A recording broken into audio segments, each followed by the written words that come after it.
Kita lanjutkan untuk asesmen formatif 3 pada materi keanekaragaman hayati.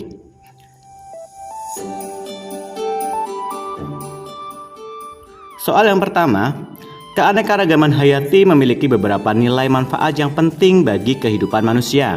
Berikut yang merupakan nilai biologis dari keanekaragaman hayati adalah A. Taman nasional sebagai tempat wisata. B. Keanekaragaman hayati sebagai sumber pangan. C. Komoditas ekspor dari tanaman budidaya. D. Keanekaragaman hayati sebagai bahan penelitian. Dan E. Keanekaragaman hayati sebagai penunjang kehidupan. Nah, di sini adalah nilai biologis kata kuncinya. Berarti yang tepat adalah yang D. Keanekaragaman hayati sebagai bahan penelitian. Soal nomor 2, salah satu penyebab punahnya hewan dan tumbuhan yaitu karena aktivitas manusia.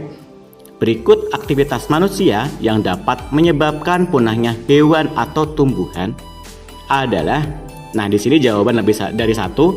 Yang A. Perluasan lahan pertanian. B. Membangun tempat tinggal baru dalam hutan. C. Memburu hewan langka. D. Membuat cagar alam. Dan E. Pertambangan. Nah, jawaban yang tepat adalah A, B, C, dan E. Sedangkan untuk yang D lebih ke pelestarian atau perlindungan. Lanjut soal nomor 3. Ada beberapa macam cara yang dapat dilakukan untuk perlindungan dan pemeliharaan tumbuhan serta hewan di luar habitat aslinya, atau bisa dikatakan sebagai pelestarian ex situ, yaitu dengan kebun botani, kebun koleksi, kebun plasma nutfah, dan penangkaran hewan. Di sini, tariklah garis antara pernyataan berikut yang sesuai dengan usaha pelestariannya. Yang A.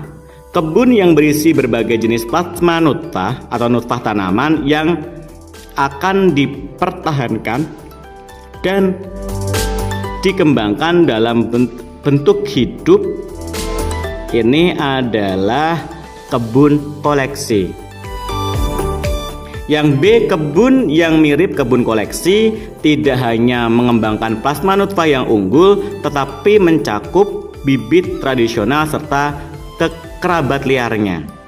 Ini adalah kebun plasma nutfah. Yang C. Kebun yang mengoleksi berbagai jenis tumbuhan yang hidup. Ini adalah kebun botani.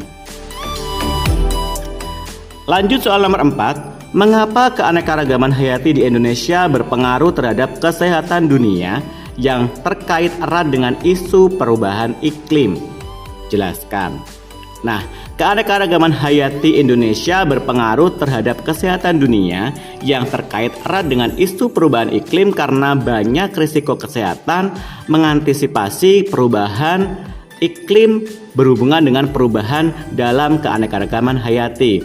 Misalnya perubahan populasi dan distribusi penyakit, kelangkaan air bersih, dampak pada pertanian, keanekaragaman hayati, dan sumber makanan.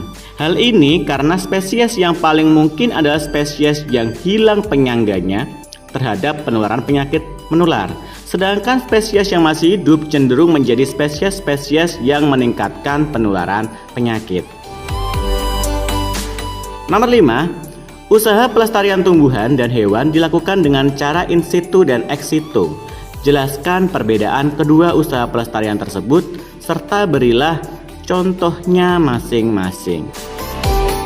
Pelestarian in situ adalah melakukan perlindungan agar tumbuhan dan hewan dapat hidup sesuai dengan habitat aslinya. Contohnya pelestarian komodo di Pulau Komodo. Sedangkan pelestarian ex situ adalah melakukan perlindungan dan pemeliharaan tumbuhan dan hewan di luar habitat aslinya.